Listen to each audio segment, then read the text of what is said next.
ज्यादा टोल से लोग परेशान। गडकरी बोले इंतजार कीजिए, अच्छा होगा, चल रही है तैयारी।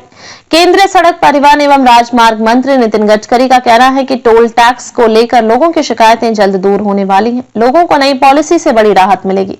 हालांकि उन्होंने नई टोल पॉलिसी के बारे में ज्यादा जानकारी देने से इंकार कर दिया। उन्होंने कहा कि सड़क परिवहन मंत्रालय राष्ट्रीय राजमार्गों पर यात्रियों को राहत देने के लिए एक समान टोल नीति पर काम कर रहा है।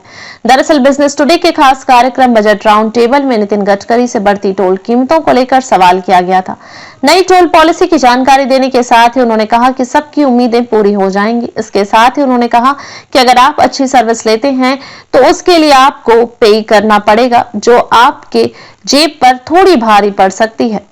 इलेक्ट्रिक व्हीकल पर सरकार का फोकस। नितिन गडकरी ने कहा कि थोड़ा पैसा देकर अगर बेहतर सुविधा मिल सकती है तो लोगों को इसकी शिकायत नहीं करनी चाहिए। बजट में कैपेक्स को लेकर सवाल पर गडकरी ने कहा कि पिछले 25 साल के बजट को देख लीजिए, यह आम बात है, सरकार का ग्रोथ पर फोकस है। नितिन गडकरी ने कहा कि थोड़ा पैसा देकर अगर बेहतर सुविधा मिल रही है तो लोगों को इसकी शिकायत नहीं करनी चाहिए। बजट में कैपेक्स को लेकर सवाल पर गडकरी ने कहा कि पिछले 25 साल के बजट को देख लीजिए, ये आम बात है, सरकार का ग्रोथ पर फोकस है। उन्होंने कहा कि बड़े काम करना आसान नहीं है, लेकिन रोने से कुछ नहीं होने वाला है। टोल से इनकम 55,000 करोड़ रुपए से ज्यादा हो रही है।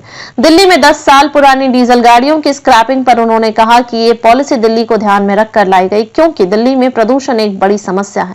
पुरानी गाड़ियों की स्क्रैपिंग पर नई के मुकाबले 10% तक राशि मिल जाती है। उन्होंने कहा कि देश के कई राज्यों में एसी बसें हैं जहां हॉर्न छोड़कर पूरी गाड़ी बजती है।